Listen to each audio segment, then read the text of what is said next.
अस्सलाम वालेकुम स्टूडेंट्स। तो बच्चों आज जो है सेकेंड ईयर फिज़िक्स के न्यूमेरिकल सॉल्व करेंगे, प्रैक्टिस करेंगे और बारी है यूनिट 25 क्वांटम फिज़िक्स के न्यूमेरिकल्स को सॉल्व करने की। कुछ न्यूमेरिकल्स के आंसर्स के अंदर इश्यूज़ हैं, तो मेक श्योर कि आप जो है वो पूरे सोल्यूशन को देखो और जो भी आंसर्स गलत हैं उनको अपनी बुक में भी करेक्ट कर लो। तो चलिए शुरुआत करते हैं फर्स्ट क्वेश्चन से। The sun surface temperature is 5700 Kelvin. देखो सन का जो सरफेस का टेम्परेचर है वो गिवन है 5700 केल्विन के बराबर। पहला part, how much power is radiated by the sun. Sun से कितनी पावर जो है वो रेडिएट होगी ये मालूम करना है। साथ साथ डेटा भी लिख देता हूँ, मैं पढ़ता भी जाऊँगा, डेटा भी बनाता जाऊँगा। सबसे पहली बात, ये क्या गिवन है, टेम्परेचर ऑफ सरफेस ऑफ सन। तो मैं जस्ट टेम्परेचर लिख देता हूँ क्योंकि यहाँ पे सिर्फ सन की ही बात हो रही है।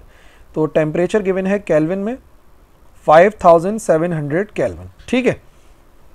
फिर लिखा हुआ है given that the distance to earth is about 200 sun radii. जो डिस्टेंस गिवन है इसको d से जाहिर करेंगे और वो डिस्टेंस बराबर है 200 टाइम्स ऑफ रेडियस ऑफ सन के। सन का रेडियाई है ना, तो इस वजह से 200 टाइम्स ऑफ रेडियस ऑफ सन के बराबर है। तो अब सवाल क्या है, पहले वाले के अंदर क्या मालूम करना था उसको लिख दूं मैं। फर्स्ट वाले पार्ट के अंदर टेम्परेचर गिवन है और हमें मालूम करनी थी पावर जो कि सन से रेडिएट होगी, पावर कैलकुलेट करनी है, याद रखिएगा। और सेकंड में डिस्टेंस गिवन है 200 रेडियस ऑफ सन के बराबर। So what is the maximum, कितनी मैक्सिमम पावर आउटपुट पॉसिबल है, ठीक है, from 1 square kilometre solar energy installation. अगर एक हमने सोलर एनर्जी सोलर पैनल की इंस्टॉलेशन कर दी है जिसका एरिया कितना है, सेकेंड पार्ट में कह रहे हैं जो एरिया है वो एक्चुअली किसके बराबर है, ए से जाहिर करेंगे और वो बराबर है 1 किलोमीटर स्क्वायर के। तो पहले मीटर स्क्वायर के अंदर कैलकुलेट करके उसको कन्वर्ट करेंगे किलोमीटर स्क्वायर में, ठीक है। और अगर 1 किलोमीटर स्क्वायर की बात की जाए तो बेसिकली वो बराबर होता है मीटर्स के अंदर अगर करोगे तो ये हो जाएगा 1000 का स्क्वायर मीटर स्क्वायर के बराबर होता है। यानी आप कह सकते हैं 10 raise to the power 6 metre square के बराबर होता है 1 किलोमीटर स्क्वायर, ठीक है ना। तो ये फैक्टर भी आपने याद रखना है, 10 raise to the power 6 metre square के बराबर होता है। कितनी मैक्सिमम पावर पॉसिबल है 1 किलोमीटर स्क्वायर वाले सोलर पैनल की इंस्टॉलेशन के साथ। और थर्ड पार्ट में कह रहे हैं कि बताइए कि मैक्सिमम इंटेंसिटी के लिए वेवलेंथ कितनी होगी, what is the wavelength for maximum intensity.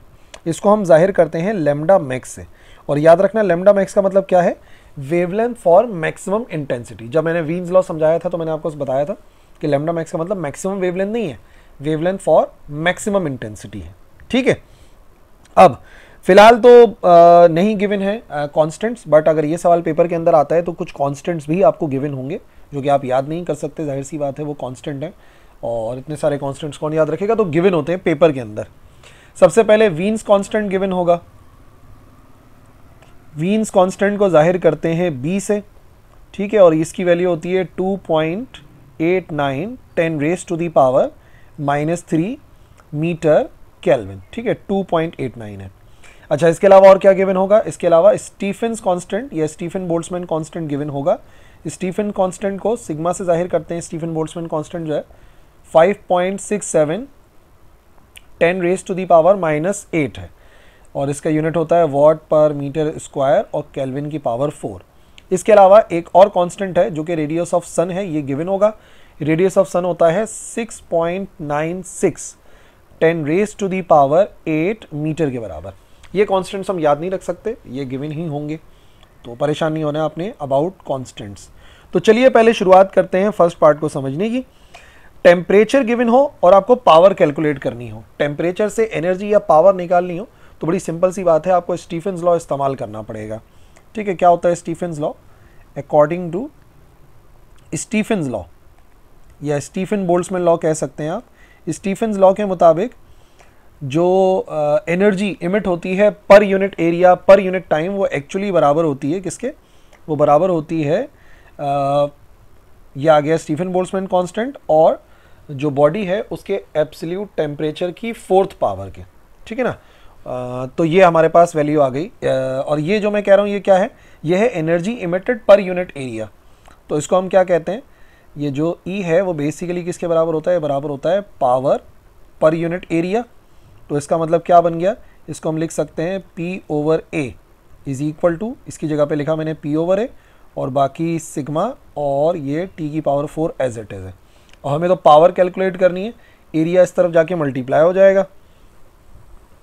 तो पावर का फॉर्मूला बराबर आएगा power is equal to sigma T⁴ और एरिया जाके मल्टीप्लाई हो जाएगा। किस चीज़ की बात कर रहे हैं हम? बात कर रहे हैं सन की। तो सन की शेप कैसी है ताकि आप उसका एरिया निकाल लो। देखो सन की शेप है स्फेरिकल शेप और स्फेयर के एरिया का फॉर्मूला होता है 4πr²। तो यहाँ पे जो एरिया ऑफ सन है उसका फॉर्मूला बनेगा 4πr का मतलब रेडियस ऑफ सन का स्क्वायर करना पड़ेगा, बिकॉज सन को हम ट्रीट कर रहे हैं एज स्फेयर। तो एरिया ऑफ स्फेयर का फॉर्मूला इस्तेमाल करेंगे। तो अब जो हमारे पास फॉर्मूला बना पावर का वो हो गया power is equal to sigma और एब्सोल्यूट टेम्परेचर की पावर 4 और एरिया की जगह पर आ जाएगा 4πrs यानी कि रेडियस ऑफ सन का स्क्वायर। ठीक है, फिर पावर की वैल्यू पुट करते हैं यहाँ पे सारी। Stefan Boltzmann constant 5.67 10⁻⁻8। ठीक है, ये आ गया हमारे पास। फिर आगे T⁴ 5700 की पावर 4, इसके साथ आ गया 4 की वैल्यू और पाई 3.14 और लिखा हुआ है रेडियस ऑफ सन, जो कि मैंने बताया गिवन होगा ना आपको।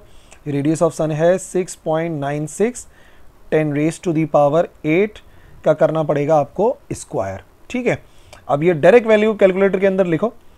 ठीक है, कुछ भी करने की जरूरत नहीं है। 5.67 एक्सपोनेंट -8 इंटू 5700 की पावर 4, 4 इंटू 3.14 इंटू 6.96 10⁻8, ये आंसर आ जाएगा 3.64 10⁻26 वाट। सो जो पावर इमिट हो रही है, रेडिएट हो रही है सन से, वो बेसिकली इतनी है 3.64 10⁻26 वाट। ठीक है, अब नेक्स्ट क्वेश्चन क्या था? नेक्स्ट क्वेश्चन के अंदर हमें मालूम करनी थी मैक्सिमम पावर जो कि डिलीवर करेगा 1 किलोमीटर स्क्वायर एरिया वाला सोलर पैनल। तो सबसे पहली बात यह है कि हमें पता है कि जो हम इंटेंसिटी कैलकुलेट करते हैं, बेसिकली इंटेंसिटी बराबर होती है power supplied per unit area. ठीक है, और कितनी दूर की बात हो रही है? जो डिस्टेंस है वो बेसिकली किसके बराबर है? वो बराबर है 200 रेडियस ऑफ सन के। तो हमें इसी को इस्तेमाल करना पड़ेगा। यही डिस्टेंस है जो कि बेसिकली रेडियस का काम करेगा, उसके अराउंड इतना ही बनेगा। तो अभी अगर एरिया का फॉर्मूला इस्तेमाल करता हूँ तो पावर अपनी जगह पर है, एरिया क्या बनेगा मैंने आपको बता दिया है। स्फेयर का जो फॉर्मूला होता है वो क्या होता है? 4πr²। तो ये बनेगा 4π, डिस्टेंस का स्क्वायर करते हैं ना, तो 200 रेडियाई सन के बराबर है। डिस्टेंस की जगह पर मैंने डी की वैल्यू पुट करनी है। ठीक है, तो हमारे पास ई की वैल्यू आएगी। बाद में फिर एरिया से मल्टीप्लाई करके प्रॉब्लम सॉल्व हो जाएगी, कितनी वॉट जो है पर किलोमीटर जो है इमिट होगा। तो पावर की क्या वैल्यू हमने फाइंड करी थी? पावर की वैल्यू हमने फाइंड करी थी 3.64 10⁻26 डिवाइडेड बाय, और क्या वैल्यू है? फिर आ गया हमारे पास 4 एज इट इज़ आ गया, पाई हो गया 3.14 और जो डिस्टेंस है वो है सन, जो रेडियाई ऑफ सन है उसके 200 टाइम्स है ना। तो डिस्टेंस की जगह पर हमें लिखना पड़ेगा 200 टाइम्स ऑफ रेडियाई ऑफ सन, और रेडियाई ऑफ सन क्या था? 6.96 10⁻8 और इसका स्क्वायर करना नहीं भूलना। ठीक है, तो वही वैल्यू जो यहाँ पर थी, सन से तो एक ही रेडियस है जाहिर सी बात है, लेकिन अगर 200 रेडियाई सन की बात हो रही है तो हमने इसको कर दिया डिस्टेंस की जगह पर 200 रेडियस ऑफ सन। तो कैलकुलेटर में इसको सिंप्लीफाई कर लो पहले, तो ऊपर वाली वैल्यू आ जाएगी 3.64 10⁻26 डिवाइडेड बाय, ये आ गया 4 और पाई को एज इट इज़ छोड़ दो, ब्रैकेट पहले सॉल्व कर लो, मल्टीप्लाई और स्क्वायर, ये आएगा 1.93 10⁻22। अब वैल्यू फाइंड करोगे तो ई बराबर आ जाएगा 1.5 10⁻3 वॉट पर मीटर स्क्वायर। ठीक है, ये देखो इसका यूनिट वॉट है, इसका यूनिट मीटर स्क्वायर के अंदर बनेगा। तो इतनी जो है वो एनर्जी हो सकती है। अगर 1 मीटर स्क्वायर का हमारे पास सोलर पैनल है तो वो इतनी पावर सप्लाई कर सकता है। बट रिक्वायरमेंट क्या थी? रिक्वायरमेंट थी 1 किलोमीटर स्क्वायर के लिए। तो हमें क्या करना पड़ेगा? हमें इसको उस फैक्टर से मल्टीप्लाई करना पड़ेगा जो मैंने आपको ऑलरेडी बता दिया था कि किलोमीटर में कैसे कन्वर्ट करते हैं। सो ये होगा 1.5 10 रेज टू दी पावर 3 को मल्टीप्लाई करना पड़ेगा 1 एक्सपोनेंट 6 से, क्योंकि 1 मीटर स्क्वायर के 1 किलोमीटर स्क्वायर एक्चुअली बराबर होता है मीटर स्क्वायर में 1 एक्सपोनेंट 6 के। सो ये आंसर बराबर आ जाएगा हमारे पास 1.5 10 raise to the power 9 watt है, और यह यूनिट होना चाहिए किलोमीटर स्क्वायर, क्योंकि किलोमीटर में उन्होंने पूछा था। अब आंसर में उन्होंने मेंशन नहीं करा हुआ, बहरहाल मिस्टेक्स तो बुक में हमारे चलती रहती हैं, कॉमन सी बात है। तो अगर आप 1 किलोमीटर स्क्वायर का जो है वो सोलर का सिस्टम बनाते हैं तो वहाँ से जो एनर्जी मिलेगी हमें, वो एनर्जी होगी 1.5 गीगावाट्स के बराबर। ठीक है ना, ये हो गया हमारा दूसरा आंसर। ये हो गया पहला आंसर, ये हो गया दूसरा आंसर। तीसरे के अंदर हमें वेवलेंथ फॉर मैक्सिमम इंटेंसिटी मालूम करनी है, जो टॉपिक एक्चुअली हमने कवर किया था वीन्स लॉ के अंदर। सो अगर उसको इस्तेमाल करें, according to Wien's displacement law के मुताबिक जो वेवलेंथ होती है फॉर मैक्सिमम इंटेंसिटी वो बराबर होती है Wien's constant divided by temperature के, कोई पावर नहीं होती। तो वीन्स कांस्टेंट हमें गिवन है 2.89 10 रेज टू दी पावर -3 और डिवाइडेड बाय टेम्परेचर था 5700। यहाँ से लेमडा मैक्स मालूम होगा, तो लेमडा मैक्स का आंसर आएगा बराबर 5.07 10 raise to the power -7 metre के बराबर। यानी कि जो वेवलेंथ इमिट होती है मैक्सिमम इंटेंसिटी से, जो सन से आ रही है, उसकी वैल्यू होती है वेवलेंथ की 5.07 10 raise to the power -7 metre के बराबर। नेक्स्ट क्वेश्चन पर आते हैं। नेक्स्ट क्वेश्चन है the temperature of your skin, आपकी स्किन का जो टेम्परेचर है is approximately 32 degree Celsius. Temperature given है हमें स्किन का, और लिखा हुआ है what is the wavelength, wavelength क्या होगी एट विच पीक अकर्स, किस पर पीक अकर होगी यानी कि मैक्सिमम होगी in the radiation emitted from your skin. Maximum intensity की वेवलेंथ मालूम करनी है, पीक का मतलब मैक्सिमम ही हो गया, और टेम्परेचर गिवन है। तो अगर आपको याद हो हमारा क्वेश्चन 1, तो बच्चों उसमें हमने एक पार्ट के अंदर यही काम किया था। तो सबसे पहले हमें टेम्परेचर गिवन है किसी रेडिएटिंग बॉडी का, तो मैं लिख देता हूँ, ये आ गया हमारे पास टेम्परेचर। टेम्परेचर को कैपिटल टी से शो करना है, और ये है 32 डिग्री सेल्सियस। बट पता है आपको एब्सोल्यूट टेम्परेचर चाहिए, प्लस 273 करना पड़ेगा। तो ये हो जाएगा 273 प्लस 32, जो कि होता है 305 केल्विन के बराबर। ठीक है, और जब ये आ गया 305 केल्विन, तो अब हमें मालूम करनी है wavelength for maximum intensity. Maximum intensity के लिए वेवलेंथ कितनी होनी चाहिए वो हमें कैलकुलेट करनी है, और उसका सिंबल हम लोग इस्तेमाल करते हैं लैम्डा मैक्स।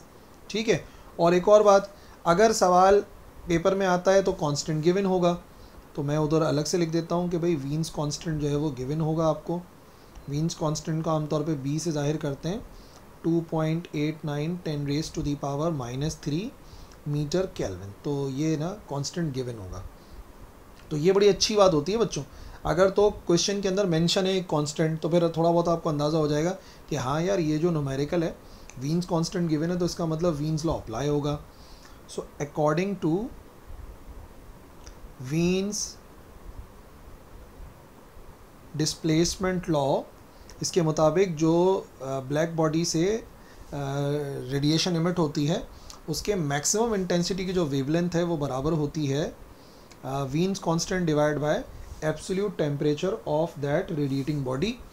सो मालूम हमें लैम्डा मैक्स ही करना है, इज इक्वल टू बी की value 2.89 10 raise to the power -3 जो वीन्स कांस्टेंट है, और डिवाइड करना है आपको टेम्परेचर से। क्या वैल्यू है टेम्परेचर की? टेम्परेचर है हमारे पास 305।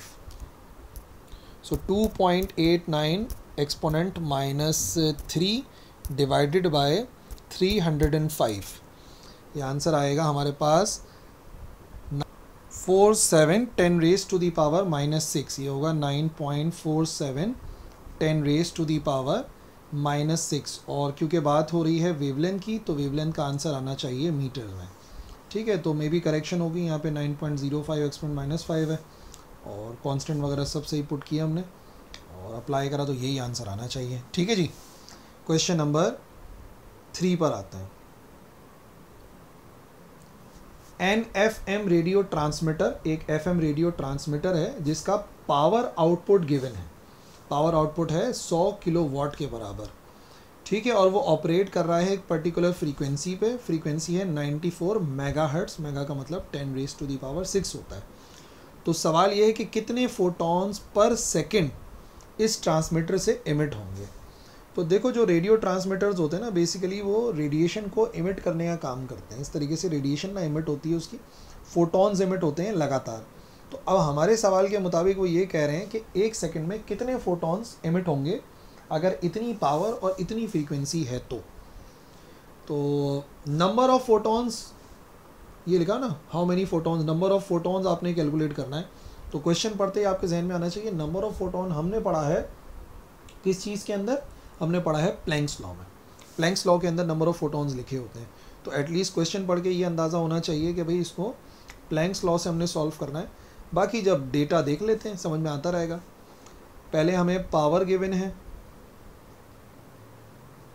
पावर आउटपुट, ठीक है, ये आ गई P हमारे पास, और ये है 100 किलोवाट। किलो का मतलब होता है 1000, सो 100,000 हो जाएगा। 100,000 का मतलब होता है 1 एक्सपोनेंट 5 वाट। 2 जीरो इसके और 3 जीरो किलो के, तो 5 जीरो हो जाएंगे। 1 एक्सपोनेंट 5 वाट हो जाएगा। अच्छा, किस फ्रीक्वेंसी पर ऑपरेट कर रहा है, तो F से जाहिर कर देता हूँ फ्रीक्वेंसी को। ये है 94 मेगाहर्ट्ज़, और मेगा का मतलब होता है 10⁻⁶। ठीक है, तो उसकी जगह पे कन्वर्ट कर लो, उसको एक्सपोनेंट 6 कर लो। तो कैलकुलेट क्या करना है, हमें कैलकुलेट करना है नंबर ऑफ फोटॉन्स। फोटॉन्स की तादाद कैलकुलेट करनी है, n से जाहिर करते हैं, और पर सेकंड, हर सेकंड के अंदर। तो टाइम भी हमें गिवन है, टाइम हो गया 1 सेकंड।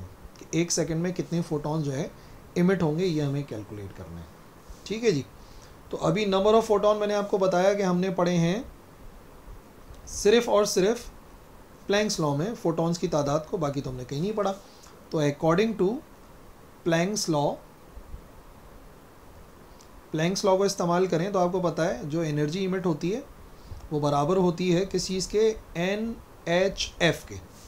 ठीक है, n हो गया नंबर ऑफ फोटॉन, h हो गया प्लैंक्स कांस्टेंट। आम तौर पे प्लैंक्स कांस्टेंट भी गिवन होता है पेपर में, इधर लिख देते हैं। h प्लैंक्स कांस्टेंट है 6.63 या 6.64 10⁻⁻34 जूल सेकंड के बराबर।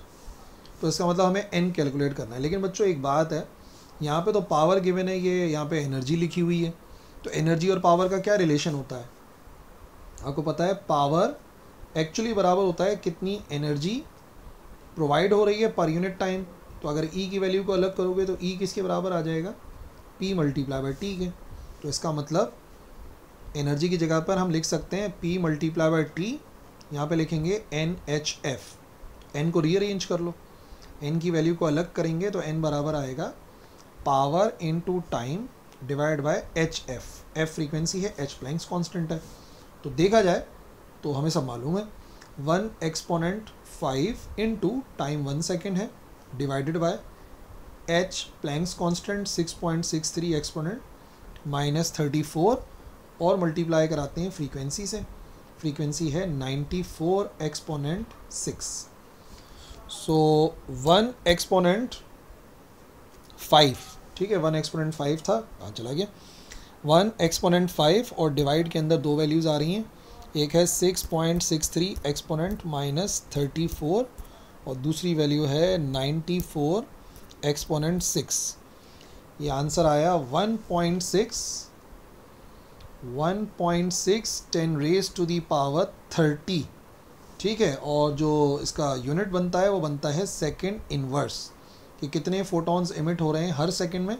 तो यूनिट बनता है सेकेंड इन्वर्स, और वो आप इससे भी कैलकुलेट कर सकते हैं।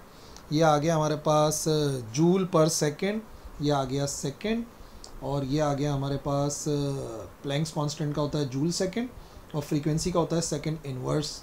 तो ये आंसर आ जाएगा हमारे पास सेकेंड इन्वर्स में, कि हर सेकंड में कितने फोटॉन्स इमिट हो रहे हैं। सो 1.6 एक्सपोनेंट 30 सेकेंड इन्वर्स। ठीक है, अब ये आंसर क्यों दिया हुआ है, आइडिया नहीं है, क्वेश्चन के अंदर सिर्फ एक ही चीज़ पूछी गई थी, फोटॉन्स पर सेकेंड, वो हमने कैलकुलेट कर ली। ठीक है जी। नेक्स्ट क्वेश्चन देखते हैं, question number 4। A light source of wavelength, एक लाइट की सोर्स है जिससे लाइट इमिट हो रही है और उसकी वेवलेंथ है, ठीक है, और वो इल्यूमिनेट करती है एक मेटल को, एक मेटल के ऊपर चमकती है और फिर उसमें से फोटो इलेक्ट्रॉन्स इमिट हो जाते हैं। सही है, एक लाइट है जिसकी कोई पर्टिकुलर वेवलेंथ होगी, उसको हमने जैसे ही शाइन करा किसी मेटल सरफेस पे तो उसमें से फोटो इलेक्ट्रॉन्स इमिट हो गए, और फोटो इलेक्ट्रॉन्स की जो मैक्सिमम काइनेटिक एनर्जी है वो 1.0 इलेक्ट्रॉन वोल्ट है। ठीक है, फिर हमने क्या करा कि एक दूसरी लाइट सोर्स को उसी के ऊपर रखा जिसकी वेवलेंथ पहले वाले के हाफ थी। ठीक है, दूसरी लाइट है उसकी वेवलेंथ पहले वाले से आधी है, तो जो फोटो इलेक्ट्रॉन्स इमिट हुए उनकी काइनेटिक एनर्जी 4.0 इलेक्ट्रॉन वोल्ट थी। पहले वाली लाइट से 1.0 इलेक्ट्रॉन वोल्ट की काइनेटिक एनर्जी से निकले थे, दूसरे वाले में 4.0 इलेक्ट्रॉन वोल्ट की काइनेटिक एनर्जी से इमिट हुए फोटो इलेक्ट्रॉन्स। तो पता ये करना है कि जो मेटल सरफेस थी ना उसका वर्क फंक्शन क्या था, ये आपने बताना है। ठीक है ना। अब बात यह कि फोटो इलेक्ट्रिक इफेक्ट की बड़ी सिंपल सी बात यह है, एक मेटल सरफेस होती है, जैसी लाइट सोर्स डालते हैं तो इसमें से इलेक्ट्रॉन्स इमिट हो जाते हैं। पहले वाले की 1 इलेक्ट्रॉन वोल्ट की एनर्जी है और दूसरे वाले की एनर्जी कितनी होगी, दूसरे वाले की एनर्जी होगी 4 की, क्योंकि लाइट सोर्स हमने डिफरेंट करी है। जब लाइट सोर्स को डिफरेंट करेंगे तो दूसरे वाले की 4 इलेक्ट्रॉन वोल्ट है।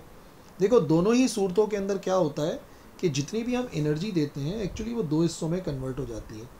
एक तो इलेक्ट्रॉन वर्क डन करता है मेटल सरफेस से बाहर निकलने के लिए, जिसे वर्क फंक्शन कहते हैं, और जितना बचता है वो नज़र आता है आपको एज काइनेटिक एनर्जी। ये सिंपल सी लॉजिक है, चाहे कोई भी चीज़ आप शाइन करें, ये एक जनरल फार्मूला है।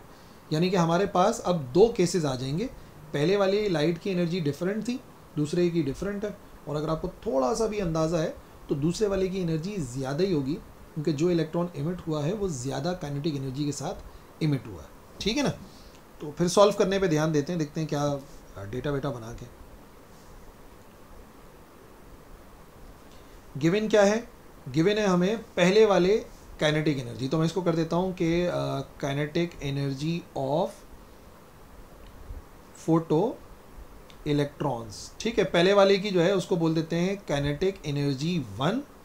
ठीक है, और ये 1 इलेक्ट्रॉन वोल्ट के बराबर है, और दूसरे वाले की जो है kinetic energy of photo electron second वाले की, इसको काइनेटिक एनर्जी 2 कर देते हैं, ये आ गई 4 है, इसको कर देते हैं 4.0 इलेक्ट्रॉन वोल्ट। ठीक है जी, और एक कंडीशन गिवन है उसको बाद में लिखेंगे, पहले लिख देते हैं डिटरमाइन द वर्क फंक्शन। जो मेटल सरफेस है वो तो सेम ही रही ना भाई, मेटल तो वही था, बट लाइट हमने डिफरेंट, पहले डिफरेंट लाइट थी, बाद में डिफरेंट लाइट थी, तो वर्क फंक्शन एक्चुअली हमें कैलकुलेट करना है। और एक कंडीशन गिवन है कि जो सेकेंड लाइट सोर्स है उसकी वेवलेंथ पहले वाले के हाफ है, तो ये एक इम्पॉर्टेंट कंडीशन है कि जो λ2 है वो एक्चुअली पहले वाले की वेवलेंथ के हाफ के बराबर है। ठीक है, अब एक अहम काम ये करिए कि जो कंडीशन है ना, जब भी किसी न्यूमेरिकल के अंदर कंडीशन दी हुई हो तो कोशिश किया करो कि उस कंडीशन को आप पहले ही लिख लो, बाद में फिर सोचते हैं कि भाई इसको क्या करना चाहिए according to the given condition. अगर गिवन कंडीशन को इस्तेमाल करते हैं तो हमें पता है कि λ2 बराबर है हाफ ऑफ λ1 की। ठीक है, अब इसको याद करके रख लो, इक्वेशन 1 है, यानी वैल्यूज़ हमें इधर ही पुट करनी है, कुछ भी सिंप्लीफाई करके λ2 की और λ1 की, तो ऑटोमेटिकली सिंप्लीफाई हो जाएगा। ठीक है, अब आपको पता है according to Einstein's photo electric equation, जो अभी मैंने आपको समझाई थी ना कि दो हिस्सों में कन्वर्ट हो रही है, फोटो इलेक्ट्रिक इक्वेशन के मुताबिक जितनी भी एनर्जी देते हैं ना वो दो हिस्सों में कन्वर्ट होती है, एक तो वर्क फंक्शन होता है और दूसरा काइनेटिक एनर्जी नज़र आती है। ठीक है, और एनर्जी का अगर आप फार्मूला अप्लाई करेंगे तो ये होता है hc/λ is equal to 5 plus kinetic energy. अब इसको देख लो गौर से, ये जनरल फार्मूला है। हमारे पास तो दो लाइट्स थी ना, तो दोनों लाइट्स के लिए अलग अलग लिखते हैं, पहले वाले के लिए अलग, दूसरे वाले के लिए अलग। फॉर फर्स्ट लाइट, जो पहली वाली लाइट थी उसको देख लो, फर्स्ट लाइट के लिए क्या बना, फर्स्ट लाइट के लिए बनेगा हमारे पास hc/λ1 फाई आएगा और प्लस पहले वाले की काइनेटिक एनर्जी आएगी काइनेटिक एनर्जी 1। ठीक है ना, ये आ गए हमारे पास वैल्यू जो हमने इक्वेशन से बनाई। यहाँ से बस एक छोटा सा काम करो बच्चों, λ1 को अलग कर लो, तो λ1 इस तरफ जाके मल्टीप्लाई और ये सारी वैल्यूज़ इस तरफ जाके डिवाइड, तो ये आ जाएगा hc/5 प्लस काइनेटिक एनर्जी 1। ये आंसर हमारे पास पहले वाली वेवलेंथ का आया है। तो देखो दूसरे वाले का क्या आएगा, फॉर सेकेंड लाइट के लिए बच्चों hc/λ2 है और वही मेटल सरफेस है तो वर्क फंक्शन तो फाई ही रहेगा। हाँ, दूसरे वाले की काइनेटिक एनर्जी मुख्तलिफ थी तो उसको काइनेटिक एनर्जी 2 कर देते हैं। अच्छा जी, फिर रीअरेंज कर लो, λ2 की वैल्यू को अलग करो, तो λ2 अलग करेंगे तो hc के साथ जाकर डिवाइड हो जाएगा हमारे पास 5 प्लस काइनेटिक एनर्जी 2। हमने दोनों वेवलेंथ्स निकाल ली, λ1 भी निकाल लिया और λ2 भी। क्यों निकाला, क्योंकि याद करो ज़रा इक्वेशन 1 में क्या लिखा हुआ था। इक्वेशन 1 में लिखा हुआ था कि जो λ2 है वो बेसिकली बराबर है λ1 के हाफ के। तो सही है, दोनों की वैल्यूज़ तो आ गई ना, पुट करते हैं इधर, क्या टेंशन है। सो λ2 की value hc divided by 5 plus kinetic energy 2 जो दूसरी वाली लाइट की काइनेटिक एनर्जी थी, और ये आ जाएगा hc/5 प्लस काइनेटिक एनर्जी 1, और एक्चुअली साथ में हाफ भी लिखा हुआ है, मैंने इस तरफ लिख दिया हाफ। क्या कैंसिल हुआ इधर, hc से sc हो गया कैंसिल। ठीक है, अगर इसको पलट देते हैं दोनों तरफ से तो ये बन सकता है हमारे पास 5 plus kinetic energy 2 is equal to twice of 5 plus kinetic energy 1। पलट दिया ना मैंने, तो 2 भी ऊपर चला गया तो पूरा फैक्टर ऊपर चला गया। नहीं तो ऐसे समझ लो क्रॉस मल्टीप्लाई, ये पूरी वैल्यू ऊपर चली गई और 2 और ये पूरी वैल्यू ऊपर चली गई।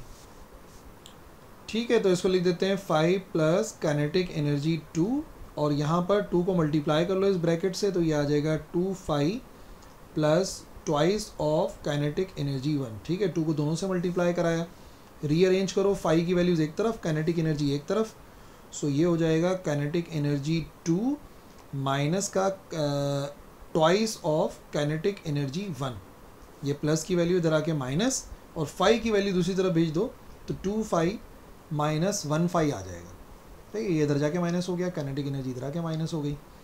सो 2 माइनस 1 कितने 5 बच गए, एक 5 बचा, और यहाँ पे काइनेटिक एनर्जी 2 में से twice of kinetic energy 1 minus करना है।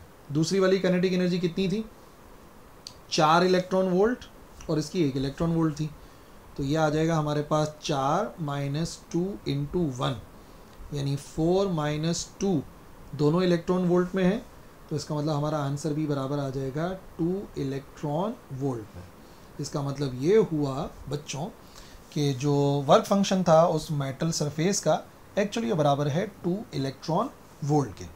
बट एक चीज़ का ध्यान रहे, जो कि इस न्यूमेरिकल को देख के गलती मत करना, यहाँ पर क्या हुआ, मैंने जगह छोड़ी थी देखो डेटा के अंदर कि भाई एक्चुअली जो SI यूनिट है वो जूल है, इलेक्ट्रॉन वोल्ट नहीं है, तो बेसिकली कन्वर्ट करना पड़ सकता था।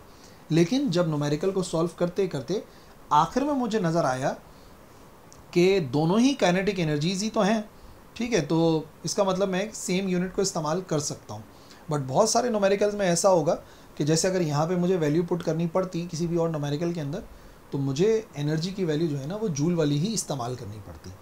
थोड़ा सा अपने जहन में रखना है, ये तो मुझे मालूम था इस न्यूमेरिकल में क्या होने वाला है, तो मैंने कन्वर्ट नहीं किया था। आप लोग अगर प्रैक्टिस में हो तो ठीक, वरना इसके अलावा किसी भी न्यूमेरिकल के अंदर जो वैल्यूज़ आएंगी ना तो बच्चों कन्वर्ट करना पड़ता है। ठीक है, चलिए अगले सवाल को देखते हैं। ये होगा हमारा क्वेश्चन नंबर 5। अ 430 नैनोमीटर वॉयलेट लाइट, ठीक है, वॉयलेट लाइट है 430 नैनोमीटर की, ठीक है, और उसको इंसिडेंट किया गया है एक कैल्शियम के फोटो इलेक्ट्रोड के ऊपर। कैल्शियम से बनी हुई फोटो इलेक्ट्रोड है जिसका work function 2.71 electron volt given है। Find the energy of incident photon, तो इंसिडेंट फोटोन यानी टकराने वाले फोटोन की एनर्जी कितनी होगी, and the maximum kinetic energy of ejected electrons, और जो फोटो इलेक्ट्रॉन्स निकलेंगे जो कि इजेक्टेड इलेक्ट्रॉन्स होते हैं उनकी काइनेटिक एनर्जी भी मालूम करनी है। अब देखिए बात बड़ी सिंपल सी है कि जब भी हम इसको देखते हैं फोटो इलेक्ट्रिक इफेक्ट को, तो एक मेटल सरफेस होती है और लाइट को हम शाइन करते हैं और इलेक्ट्रॉन जो है वो इमिट हो जाते हैं। तो एक्चुअली होता क्या है कि जितनी एनर्जी यहाँ पर होती है वो दो हिस्सों में कन्वर्ट होती है, कुछ वर्क फंक्शन होता है और बाकी नज़र आती है एज कैनेटिक एनर्जी, यानी यही एनर्जी इन दोनों में कन्वर्ट होती है। तो ये बात आपके जहन में रहे। और ये एनर्जी दो फॉर्मूलों से कैलकुलेट कर सकते हैं। अगर फ्रीक्वेंसी गिवन है तो HF से आ जाएगी, अगर वेवलेंथ गिवन है तो hc/λ से आ जाती है।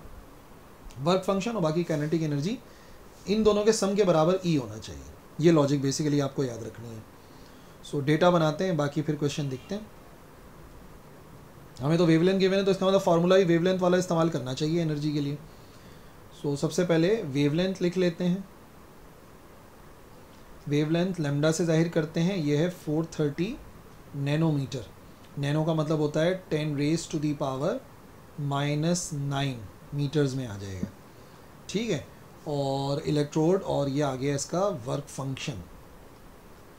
वर्क फंक्शन को हम फाई से जाहिर करते हैं, ये आ गई वैल्यू ऑफ फाई 2.71 EV। अब देखो पिछले सवाल में जो मैंने बात आपको समझाई थी ना, यहाँ पर हमें कन्वर्ट करना ही पड़ेगा क्योंकि दो वैल्यूज़ नहीं है, एक ही वैल्यू है। सो हमें वर्क फंक्शन को कन्वर्ट करना पड़ेगा जूल में। याद रखिएगा, एक इलेक्ट्रॉन वोल्ट 1.6 10⁻⁻⁻19 जूल के बराबर होता है। तो अगर कन्वर्ट करना है तो 2.71 को मल्टीप्लाई करना पड़ेगा 1.6 एक्सपोनेंट -19 से, ठीक है। तो ये वैल्यू हो गई 2.71 मल्टीप्लाई बाय 1.6 एक्सपोनेंट माइनस का 19। ये आ गई हमारे पास वैल्यू 4.33 10⁻⁻⁻19 जूल्स, ठीक है। ये याद रखना है आपने, चाहे आखिर में दोबारा से क्यों ना ईवी में करना पड़े, बट सॉल्यूशन के लिए जूल में होना ज़रूरी है। Find the energy of incident photon. Energy of incident photon calculate करनी है, उसे हम जस्ट ई से जाहिर करते हैं। और जब ये मालूम हो जाएगा तो उसके बाद मालूम कर लेंगे kinetic energy of photo electron, ठीक है। KE काइनेटिक एनर्जी आ गई। अच्छा जी, तो अभी मैंने आपको समझा तो दिया है ना पूरी बात। अब आप क्या करें कि आप वही जो इक्वेशन बनती है ना उसको पुट करें, ठीक है। क्या होती है वो इक्वेशन? जितनी भी एनर्जी आके टकराती है वो एक्चुअली बराबर होती है दो चीज़ों के ना, वर्क फंक्शन और काइनेटिक एनर्जी। पहले ज़रा E की वैल्यू मालूम कर लेते हैं, जिसके मैंने दो फार्मूले बताए, एक फ्रीक्वेंसी वाला और एक वेवलेंथ वाला। अब क्वेश्चन में क्योंकि वेवलेंथ गिवन है, hc/λ से इसको कैलकुलेट कर लेते हैं। h प्लैंक्स कांस्टेंट है, c स्पीड ऑफ लाइट है, 6.63 10⁻⁻34 और speed of light 3 exponent 8 divided by lambda की वैल्यू। लैम्डा गिवन है 430 एक्सपोनेंट -9, ठीक है। तो वैल्यूज पुट कर देते हैं, 6.63 एक्सपोनेंट -34 इंटू 3 एक्सपोनेंट 8 और फाइनली इसको डिवाइड कराइए 430 एक्सपोनेंट -9 से। ये आंसर आ गया हमारे पास एनर्जी का 4.62 10⁻⁻⁻19 जूल, ठीक है। अब ये आंसर तो करेक्ट है, ऐसा यूनिट भी है, जूल में आंसर आ रहा है, बट क्योंकि ये आंसर बहुत छोटा है सो इट इज़ बेटर कि हम इसको इलेक्ट्रॉन वोल्ट में लिखें। अच्छा, बच्चे परेशान होते हैं कि हमें कैसे पता लगेगा। देखो बच्चों, अगर सवाल में मेंशन है कि express your answer in electron volt, तो इसका मतलब कन्वर्ट करने के मार्क्स हैं। अगर नहीं लिखा हुआ तो आप कन्वर्ट कर सकते हैं और नहीं भी कर सकते, ठीक है। ऐसा यूनिट तो जूल है, तो आप अपना आंसर जूल में छोड़ सकते हैं, ठीक है। और अगर आप बहुत ज़्यादा यूज टू हो गए हैं प्रैक्टिस में, तो फिर आपको नज़र आ ही जाएगा यार इतनी छोटी सी पावर आ रही है एनर्जी की, तो बेटर है कि इसको ईवी में कन्वर्ट कर लें। इलेक्ट्रॉन वोल्ट में कन्वर्ट करने के लिए 4.62 10⁻⁻19 को डिवाइड कराएंगे 1.6 जो ईवी की वैल्यू है एक्सपोनेंट -19 से। तो हमेशा ऐसा हुआ करेगा कि एक्सपोनेंट 19 से 19 हो गया कैंसिल। अब जो बाकी वैल्यू है उसको कैलकुलेट कर लो, 4.62 डिवाइडेड बाय 1.6, ये आंसर आ गया 2.88। तो हम ये कहेंगे कि जो एनर्जी है बेसिकली बराबर है 2.88 इलेक्ट्रॉन वोल्ट की। ये इंसिडेंट फोटोन की एनर्जी थी, ठीक है। अब ये क्या क्या है आगे करना है हमें सेकेंड पार्ट में। सेकेंड पार्ट में लिखा था मैक्सिमम काइनेटिक एनर्जी मालूम करनी है इजेक्टेड इलेक्ट्रॉन्स की। उसके लिए आप फोटो इलेक्ट्रिक इक्वेशन पुट करेंगे according to Einstein's photo electric equation. Photo electric equation के मुताबिक जितनी भी एनर्जी होती है वो दो हिस्सों में कन्वर्ट होती है, एक तो वर्क फंक्शन होता है और दूसरा इलेक्ट्रॉन्स की काइनेटिक एनर्जी होती है। अब मालूम करना है इलेक्ट्रॉन्स की काइनेटिक एनर्जी को, तो इसका मतलब एनर्जी में से माइनस करा दें आप फाई की वैल्यू। तो एनर्जी की वैल्यू, पहले फाई की वैल्यू देखो, फाई की वैल्यू आपके पास ईवी के अंदर ऑलरेडी लिखी हुई थी और इसको भी आपने ऑलरेडी ईवी में कन्वर्ट कर लिया। तो यार ऐसा ना करें कि हम जो है वो कैलकुलेट कर लें, एनर्जी तो आ गई थी 2.88 इलेक्ट्रॉन वोल्ट और वर्क फंक्शन ऑलरेडी लिखा हुआ है 2.71, है ना। तो चलो एक काम करते हैं, दोनों ईवी में पुट कर देते हैं, इजी हो जाएगा, वरना जूल से भी आंसर तो सेम ही आना है। सो एनर्जी आ गई 2.88 माइनस 2.71, 2.71 है, तो इधर आ जाएगा 2.71। इससे फ़ायदा ये होगा कि हमें दोनों ही जब ईवी में गिवन है तो सॉल्व कर लेंगे, कन्वर्ट करने की ज़रूरत ही नहीं थी। 2.88 माइनस 2.71, ये आंसर आ गया हमारे पास 0.17 इलेक्ट्रॉन वोल्ट के बराबर। तो भाई अगर 2.88 वाली एनर्जी से आके टकराएगा, उसमें से 2.71 तो वर्क डन में ही ज़ाया कर देगा, जो बाकी बचेगा वो एक्चुअली हमें नज़र आएगी as kinetic energy of photo electrons. ठीक है, नेक्स्ट क्वेश्चन देखते हैं, question number 6। Cut off frequency किसी फोटो इलेक्ट्रिक इफेक्ट के अंदर है कुछ मटेरियल्स की, वो है 10 raise to the power 8 exponent 13 hertz के बराबर, ठीक है। When the incident light has a frequency of, जो इंसिडेंट लाइट यानी कि टकराने वाली लाइट की फ्रीक्वेंसी है वो है 1.2 10 raise to the power 14 hertz. Cut off frequency ये गिवन है और जो इंसिडेंट लाइट की फ्रीक्वेंसी है वो ये है। The stopping potential is measured as 0.16 volt. जो स्टॉपिंग पोटेंशियल है वो 0.16 वोल्ट के बराबर है। अब आपने क्या करना है, आपने एस्टिमेट करना है वैल्यू ऑफ प्लैंक्स कांस्टेंट। जो प्लैंक्स कांस्टेंट है उसकी वैल्यू को एस्टिमेट करना है अपने लिहाज से इस डेटा के मुताबिक, और डिटरमाइन करना है percentage error of your estimation, कि आपकी एस्टिमेशन में कितना एरर था। आंसर गलत है, आंसर पता नहीं क्या दिया हुआ है, बहरहाल हमें तो फाइंड करना है जो प्लैंक्स कांस्टेंट है उसकी वैल्यू को एस्टिमेट करना है। अब डेटा बनाते हैं।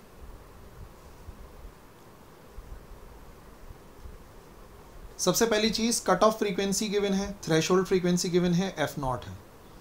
एफ नॉट क्या है, एफ नॉट है थ्रेशोल्ड फ्रीक्वेंसी, या आप उसे कह सकते हैं कट ऑफ फ्रीक्वेंसी, और वो है 8 एक्सपोनेंट 13 हर्ट्ज़ के बराबर, ठीक है। और जो इंसिडेंट लाइट की फ्रीक्वेंसी है, जो एक्चुअल फ्रीक्वेंसी है जिसे हम सिर्फ एफ से जाहिर करते हैं,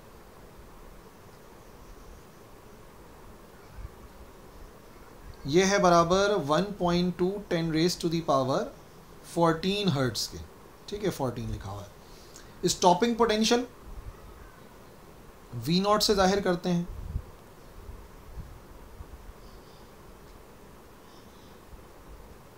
स्टॉपिंग पोटेंशियल है बराबर 0.16 वोल्ट के, और हमें वैल्यू एस्टिमेट करनी है प्लैंक्स कांस्टेंट की, ठीक है। एस्टिमेटेड वैल्यू होगी, नहीं, एस्टिमेटेड प्लैंक्स कांस्टेंट कितना है यह हमें फाइंड करना है। तो एक काम करते हैं, वैसे प्लैंक्स कांस्टेंट को एच से जाहिर करते हैं, तो मैं एक काम करूंगा, इसके साथ मैं एच डैश लगा देता हूं क्योंकि ये मेरी एस्टिमेटेड वैल्यू होगी। और जब ये एस्टिमेटेड वैल्यू कैलकुलेट कर लेंगे तो फाइनली हम जो है वो परसेंटेज एरर निकालेंगे, और परसेंटेज एरर निकालने का बड़ा सिंपल सा तरीक़ेकार ये है कि कितना चेंज आ रहा है हमारी वैल्यू के अंदर, ठीक है। और फिर हम इसको डिवाइड करा देंगे actual value of Planck's constant से, मल्टीप्लाई बाय 100 करेंगे। जो परसेंटेज एरर है उसको निकालने का तरीक़ेकार यही होता है कि कितना आपकी वैल्यू और एक्चुअल वैल्यू के दरमियान में डिफरेंस है, और फिर उसको डिवाइड कर देते हैं एक्चुअल वैल्यू से, मल्टीप्लाई बाय 100 कराते हैं, ठीक है। अब कंडीशन क्या होती है आपको मालूम है, जब हम काम करते हैं फोटो इलेक्ट्रिक इफेक्ट के ऊपर, तो जितनी भी एनर्जी इंसिडेंट रेडिएशन की होती है वो दो हिस्सों में कन्वर्ट होती है।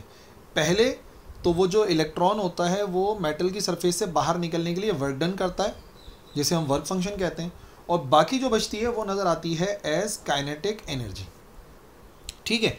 अच्छा, ई जो है according to Planck's constant, Planck's law actually बराबर होता है एच एफ के, अगर फ्रीक्वेंसी की बात की जाए, और अगर वेवलेंथ वाली होती तो एच सी अपॉन लेमडा होता। इसी तरीके से जो फाई है वो बराबर होता है एच एफ नॉट के। ये हमने फोटो इलेक्ट्रिक इफेक्ट में बखूबी समझा था कि जो वर्क फंक्शन है एक्चुअली उसकी फ्रीक्वेंसी डिपेंड करती है थ्रेशोल्ड फ्रीक्वेंसी पर। और काइनेटिक एनर्जी का फार्मूला होता है, अगर स्टॉपिंग पोटेंशियल को इस्तेमाल करना है तो ई वी नॉट के बराबर होता है। एच प्लैंक्स कांस्टेंट है जो हमें कैलकुलेट करना है, ई इलेक्ट्रॉन का चार्ज है और वी नॉट जो है वो स्टॉपिंग पोटेंशियल होता है। अब क्योंकि हम लोग जो फाइंड करने वाले हैं वो एस्टिमेटेड वैल्यू है प्लैंक्स कांस्टेंट की, तो मैं यहाँ पर एच के साथ डैश लगाऊंगा, क्योंकि मैंने कहा था एस्टिमेटेड वैल्यू को हम एच डैश से जाहिर करेंगे।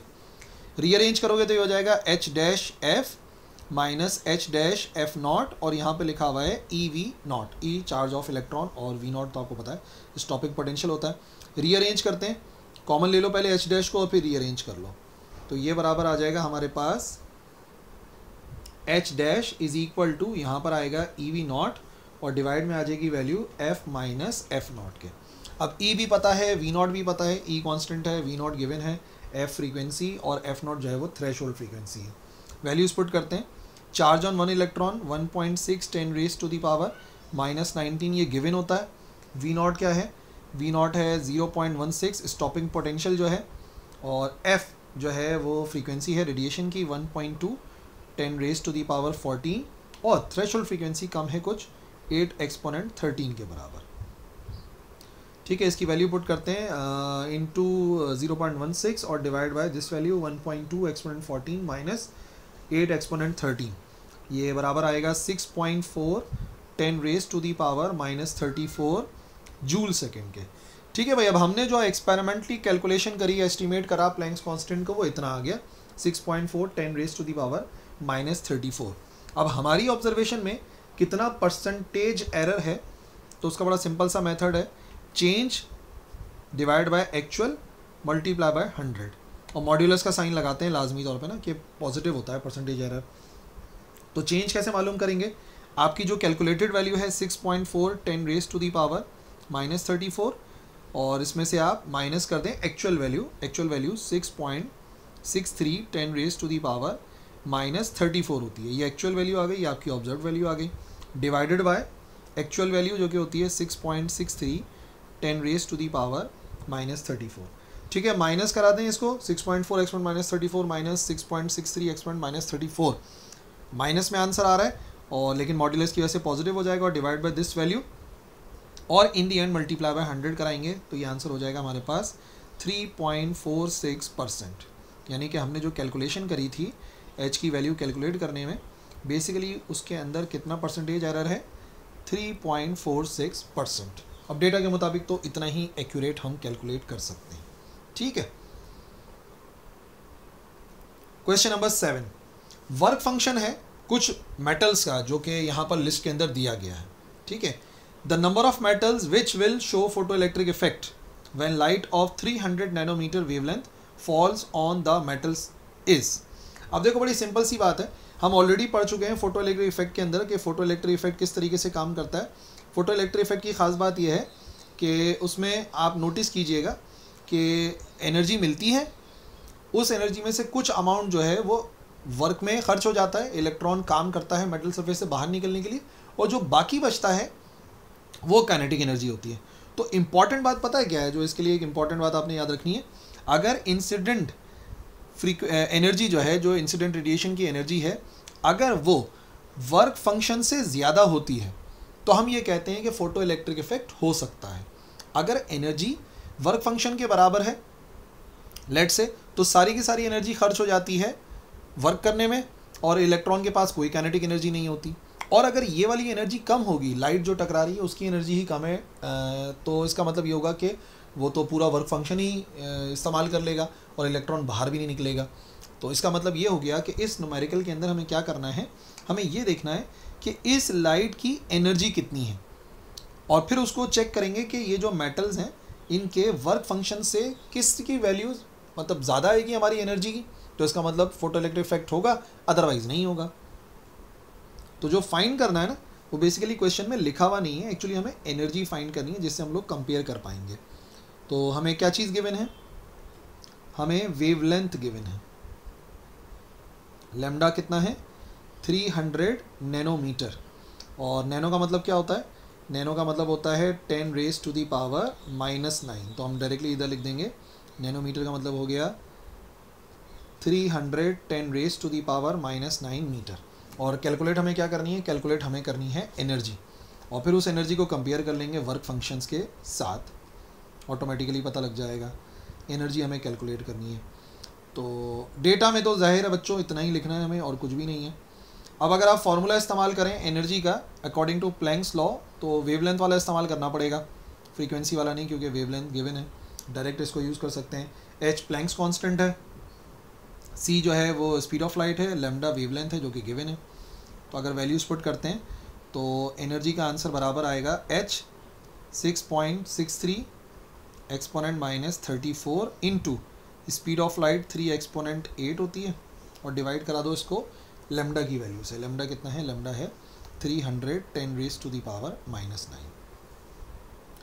तो ये वैल्यू बराबर आ जाएगी 6.63 10 raise to the power -19 joule के बराबर।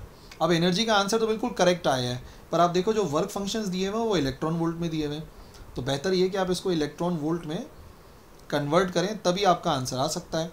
इलेक्ट्रॉन वोल्ट में कन्वर्ट करने के लिए जूल की जो वैल्यू होती है इसको डिवाइड कराते हैं एक इलेक्ट्रॉन वोल्ट की वैल्यू से, यानी कि 1.6 10 रेज टू दी पावर -19 से। तो यहाँ पर कैंसिल क्या क्या हो गया, एक्सपोनेंट -19 कैंसिल। अब हमें क्या करना है, अब हमें एनर्जी की वैल्यू ई के अंदर मिल जाएगी, ईवी में ये हो जाएगी 1.14 इलेक्ट्रॉन वोल्ट। ठीक है, अब क्वेश्चन में क्या ये लिखा हुआ था कि बच्चों ये बताओ कि एनर्जी कितनी है, नहीं, क्वेश्चन में ये नहीं लिखा था। क्वेश्चन में ये लिखा हुआ था कि किस मेटल पर, इनमें से कौन कौन से मेटल्स पर, यानी कितने मेटल्स के ऊपर फोटो इलेक्ट्रिक इफेक्ट हो जाएगा। तो याद रखिए, for photo electric effect, photo electric effect कहाँ कहाँ देखने में आएगा, जहाँ जहाँ जो हमारा एनर्जी है रेडिएशन की वो फाई के या तो बराबर होगी या तो ज़्यादा होगी। ठीक है, अगर जिसके वर्क फंक्शन से हमारी एनर्जी ज़्यादा होगी वहाँ पर देखने में आएगा कि फोटो इलेक्ट्रिक इफेक्ट हो रहा है। तो इसका मतलब ये हुआ कि यहाँ पर आपको काउंट करना पड़ेगा। वैल्यू देखो, हमारी एनर्जी की वैल्यू 4.14 है और लिथियम का 2.4 है, इसका मतलब लिथियम पे फोटो इलेक्ट्रिक इफेक्ट हो जाएगा क्योंकि फाई की वैल्यू कम है और हमारी एनर्जी ज़्यादा आई है। अच्छा, सोडियम का 2.3 है, हमारी एनर्जी 4.14 है, यानी सोडियम भी फोटो इलेक्ट्रिक इफेक्ट करेगा। पोटेशियम की 2.2 है, वो भी फोटो इलेक्ट्रिक इफेक्ट करेगा, और मैग्नीशियम की 3.7 है, वो भी फोटो इलेक्ट्रिक इफेक्ट करेगा हमारी इस एनर्जी की वैल्यू से। बट बाकी जितने आपको नज़र आ रहे हैं, देखो बच्चों, उनका जो वर्क फंक्शन है वो एक्चुअली एनर्जी से भी ज़्यादा है, तो इसका मतलब फोटो इलेक्ट्रिक इफेक्ट हो ही नहीं सकता, क्योंकि हमारी आने वाली एनर्जी ज़्यादा होनी चाहिए खर्च होने के लिहाज से। तो इसका मतलब ये नहीं करेंगे, ये नहीं, ये नहीं, ये नहीं, ये नहीं। तो इसका मतलब कितने मेटल्स हैं, देयर आर 4 मेटल्स, क्योंकि क्वेश्चन में सिर्फ उनकी तादाद पूछी गई थी। तो 4 ऐसे मेटल्स हैं जो फोटो इलेक्ट्रिक इफेक्ट कर सकते हैं। ठीक है जी, okay. Question number 8 X ray से रिलेटेड है। 8 और 9 जो न्यूमेरिकल है ये एक्स रे से रिलेटेड है। क्या गिवन है, एक्स रेज की एनर्जी है, टकराने वाली जो एक्स रेज हैं उनकी एनर्जी 300 किलो इलेक्ट्रॉन वोल्ट है, और वो कॉम्पटन स्कैटरिंग प्रोसेस कर रहे हैं। तो कॉम्पटन स्कैटरिंग न्यूमेरिकल में लिखा हुआ है, आप फौरन पहचान जाओगे कि अच्छा भाई कॉम्पटन इफेक्ट की बात हो रही है। अगर जो स्कैटर्ड एक्स रेज हैं वो डिटेक्ट हो रही हैं 30 डिग्रीज के ऊपर related to the incident X rays, जो एंगल बन रहा है स्कैटर्ड रेडिएशन का वो 30 डिग्री है। तो क्या क्या डिटरमाइन करना है, सबसे पहला कॉम्पटन शिफ्ट कितना आया एंगल के अंदर, और एनर्जी कितनी हो जाएगी एक्स रेज की स्कैटर होने के बाद, जो कि कम हो जाती है, और एनर्जी कितनी होगी यदि कॉइल इलेक्ट्रॉन की। तो जितनी एनर्जी कम हो जाती है वो ऑटोमेटिकली इलेक्ट्रॉन की तरफ ट्रांसफ़र हो जाती है। अब बड़ी सिंपल सी बात यह है कि अगर आप मेन बात याद रख सको, अगर आपने लेक्चर देखा मेरा कॉम्पटन इफेक्ट का, तो आपको पता है जितनी एनर्जी आती है वो 2 हिस्सों में कन्वर्ट हो जाती है, क्योंकि पहले तो इलेक्ट्रॉन रुका होता है, तो यही एनर्जी 2 हिस्सों में कन्वर्ट हो जाती है। मैं ये कह सकता हूँ कि E1 एक्चुअली किसके बराबर होता है, E2 plus kinetic energy of electron. ये सिंपल सी बात आपने याद रखनी है कि एनर्जी हमेशा, जो भी एक्सरे की एनर्जी होती है वो एक्चुअली यहाँ के और यहाँ के सम के बराबर होती है। तो इसी को देखते हुए ना हमें बाकी सारी चीज़ें जो है वो सिंप्लीफाई करनी है, सॉल्व करनी है, ठीक है ना। फॉर्मूले हमें पता है, फ्रीक्वेंसी के लिए ये वाले फॉर्मूले होते हैं, लेमडा के लिए ये वाले फॉर्मूले होते हैं। अब आ जाइए, दोबारा से बात को समझना है हमें।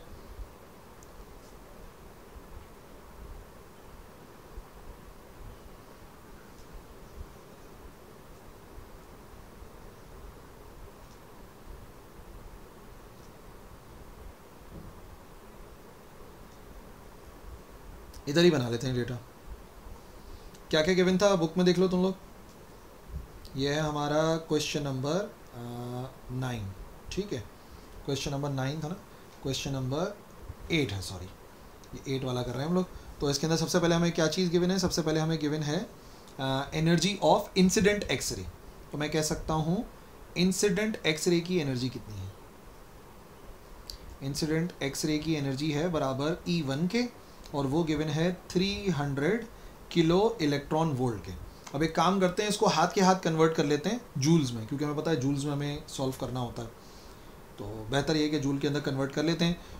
तो किलो इलेक्ट्रॉन वोल्ट का मतलब हो गया 300, किलो का मतलब क्या होता है, किलो का मतलब होता है 1000। तो पहले ही मैंने 1000 लिख दिया, और इसको मल्टीप्लाई कराना पड़ेगा इलेक्ट्रॉन वोल्ट की वैल्यू से 1.6 एक्सपोनेंट -19।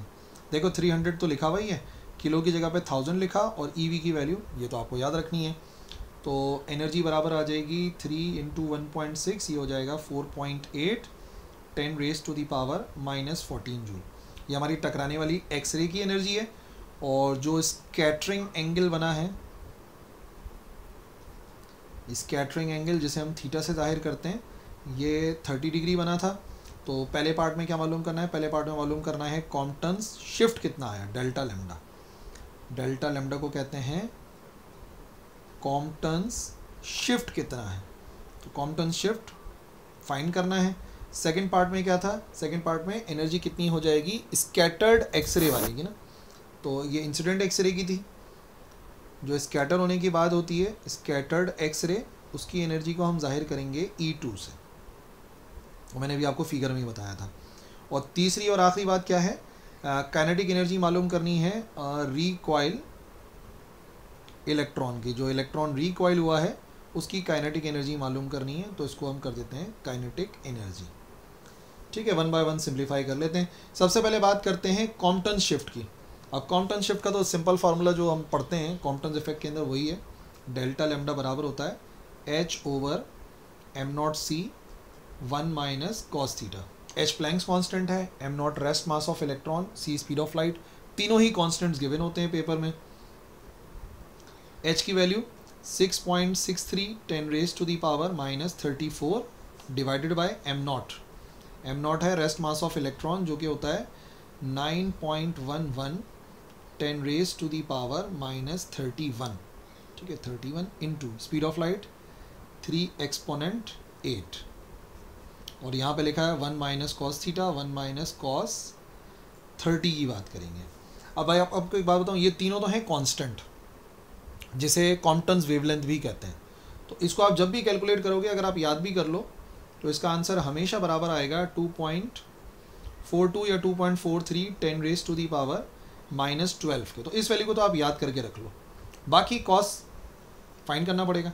1 - cos 30 बराबर होता है, तो इधर ही कैलकुलेट कर लेते हैं 0.866 के।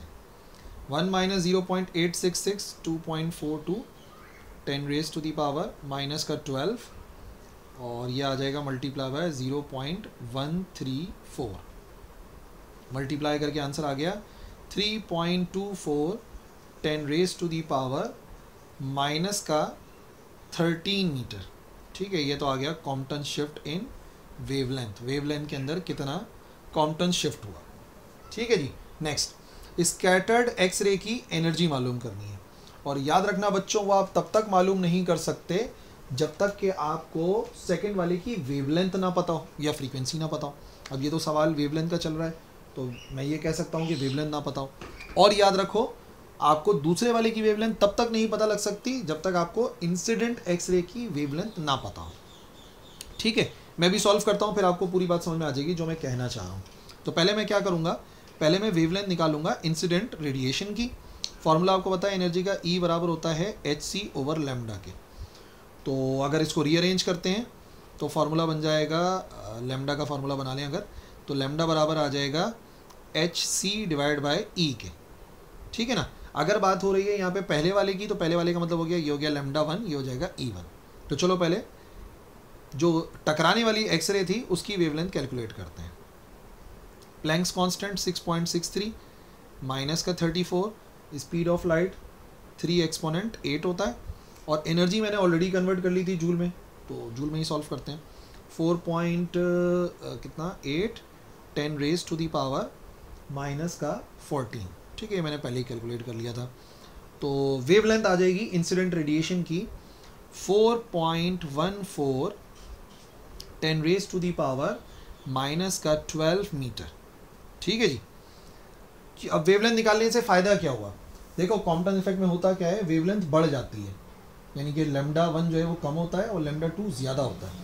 चेंज हमने ऑलरेडी कैलकुलेट कर लिया, यहाँ पर पहले वाली वेवलेंथ आ गई। तो अब सिंपल सा रूल क्या कहता है, सिंपल सा रूल ये कहता है कि अगर जो डेल्टा लैम्डा होगा वो एक्चुअली किसके बराबर होता है, लैम्डा 2 माइनस लैम्डा 1 के, ठीक है। रीअरेंज करें और लैम्डा 2 की वैल्यू को अलग करें तो ये आ जाएगा डेल्टा लैम्डा में प्लस करना पड़ेगा lambda 1।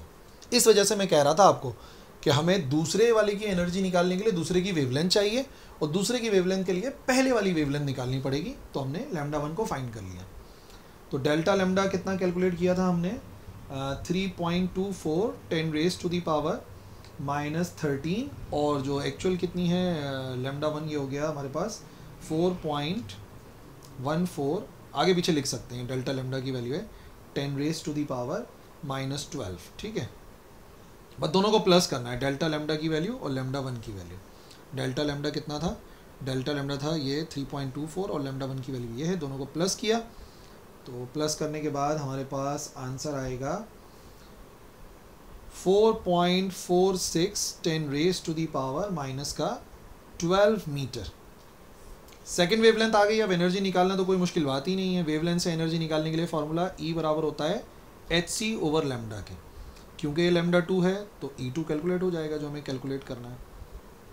H 6.63 10 raise to the power minus 34, speed of light 3 exponent 8 और डिवाइड बाय लैम्डा 2। लैम्डा 2 की वैल्यू हमने अभी कैलकुलेट करी है 4.46 10 raise to the power minus का 12, ठीक है। तो पुट करो वैल्यूज़ कैलकुलेटर के अंदर, ये हो जाएगा बराबर 4.45 10 raise to the power minus का 14 जूल। अब एनर्जी जूल में नहीं है, क्वेश्चन में भी किलो इलेक्ट्रॉन वोल्ट में गिवन थी, तो हमें भी चाहिए कि हम इसको इलेक्ट्रॉन वोल्ट में कन्वर्ट कर लें या किलो इलेक्ट्रॉन वोल्ट में कन्वर्ट कर लें। तो अगर वैल्यू करनी है इलेक्ट्रॉन वोल्ट में 4.45 10 raise to the power, joule से इलेक्ट्रॉन वोल्ट में जा रहे हैं तो डिवाइड करना पड़ेगा, divide by this factor 1.6 10 raise to the power minus 19। ये हो गया हमारे पास 278 10 raise to the power 3 electron volt. अगर एक्सपोनेंट कुछ अलग आ रही है तो बच्चों डेसिमल शिफ्ट कर दिया करो आगे पीछे, ऑटोमेटिकली सेट हो जाएगी। इसका मतलब होता है किलो, तो हो जाएगा 278 किलो इलेक्ट्रॉन वोल्ट। ये हो गई हमारे पास E2 की एनर्जी, ठीक है। अब तीसरा पार्ट क्या था आखिरी, कि जो energy of kinetic energy of electron है वो कितनी होगी। तो मैंने आपको समझाया जितनी एक्सरे की एनर्जी होती है, ठीक है, उसमें से जो बचती है वो E2 है और बाकी चली जाती है इलेक्ट्रॉन की काइनेटिक एनर्जी में। तो E1 E2 आपको पता है, काइनेटिक एनर्जी कैलकुलेट कर लो। E1 जो गिवन था 300 किलो इलेक्ट्रॉन वोल्ट था, E2 हमने निकाला 278 किलो इलेक्ट्रॉन वोल्ट। तो काइनेटिक एनर्जी का answer direct kilo electron volt में आएगा। काइनेटिक एनर्जी बराबर आएगी 300 में से माइनस कर दीजिए 278, so kinetic energy is equal to 22 kilo electron volt. सही है भाई। तो लॉन्ग न्यूमेरिकल था, लेकिन बहरहाल है आसान, इतनी ज़्यादा कोई कहानी थी नहीं इसके अंदर। बस आपने कॉम्पटन इफेक्ट का जो मेन प्रोसेस है उसको याद रखना है। अगला न्यूमेरिकल भी हमारा कॉम्पटन इफेक्ट का ही है।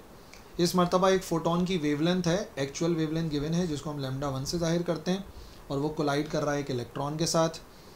आफ्टर कोलिजन जो फोटोन की वेवलेंथ में चेंज आया वो एग्जैक्टली कॉम्पटन वेवलेंथ के बराबर आया, यानी कि ये जो आपको गिवन है वो चेंज इन वेवलेंथ गिवन है, जिसे कॉम्पटन वेवलेंथ भी कहते हैं। तो पहले पता करना है कि फोटोन की वेवलेंथ आफ्टर कोलिजन कितनी हो जाएगी। भाई जब आपको लैम्डा 1 डेल्टा लैम्डा पता है तो बाद वाली आप कैलकुलेट कर सकते हैं, बढ़ जाती है। किस एंगल के साथ डिफ्लेक्ट होता है, जो एक्सरे डिफ्लेक्ट हुई तो एक्सरे का वो मालूम करना है एंगल। फिर किस एंगल के साथ इलेक्ट्रॉन जो है वो डिफ्लेक्ट करेगा वो हमें मालूम करना है, angle of electron after the collision. और ये कैलकुलेट नहीं करना, बस आपको याद रखना है कि ये एंगल हमेशा इस सेकंड वाले पार्ट के एंगल से कम होता है, एक्सरे के एंगल से कम होता है, बस आपने इसको याद रखना है। और आखिर में ये कि क्या होगी काइनेटिक एनर्जी इलेक्ट्रॉन वोल्ट में आफ्टर कोलिजन। तो न्यूमेरिकल हमने जो पिछला सॉल्व करा था बिल्कुल उसी के जैसे देख के इसका डेटा बनाना है हमें। सबसे पहले हमें इंसिडेंट वेवलेंथ गिवन है, इंसिडेंट वेवलेंथ कह लो या इंसिडेंट एक्सरे की वेवलेंथ है। तो लैम्डा 1 है actually 6.0 10 raise to the power minus का 12 मीटर। फिर कॉम्पटन शिफ्ट कितना आया जो कि वेवलेंथ के अंदर ही आता है, कॉम्पटन शिफ्ट इन वेवलेंथ जिसे डेल्टा लैम्डा से जाहिर करते हैं, वो ये कह रहे हैं कि वो खुद बराबर है किसके, वो बराबर है कॉम्पटन्स वेवलेंथ के। कॉम्पटन्स वेवलेंथ की वैल्यू भी लिख सकते हैं और आप चाहो तो आप इसका फॉर्मूला भी लिख सकते हो बच्चों। इसका पूरा फार्मूला जो होता है कॉम्पटन शिफ्ट का वो एक्चुअली होता है H/m0c के बराबर, यानी पूरी वैल्यू H/m0c के बराबर होती है। और क्या है, कॉम्पटन शिफ्ट गिवन था, ये भी गिवन था। क्या क्या मालूम करना है, पहले पार्ट में मालूम करना है लैम्डा 2 यानी कि स्कैटर्ड वेवलेंथ कितनी है, स्कैटर होने के बाद वेवलेंथ कितनी हो गई, जिसे हम जाहिर करते हैं लैम्डा 2 से। फिर सेकंड पार्ट में हमें मालूम करना है किस एंगल के साथ एक्सरे स्कैटर हुई है, इसको बोलते हैं स्कैटरिंग एंगल। और जो इलेक्ट्रॉन का एंगल होता है उसको जाहिर करते हैं फाई से, ठीक है। तो ये जो फाई है ये हो जाएगा एंगल ऑफ इलेक्ट्रॉन। और लास्ट पार्ट में हमें मालूम करनी है इसकी काइनेटिक एनर्जी जो कि इलेक्ट्रॉन की होती है। और शर्त ये है कि अपना आंसर आपने इलेक्ट्रॉन वोल्ट में देना है, तो कन्वर्ट करना पड़ेगा।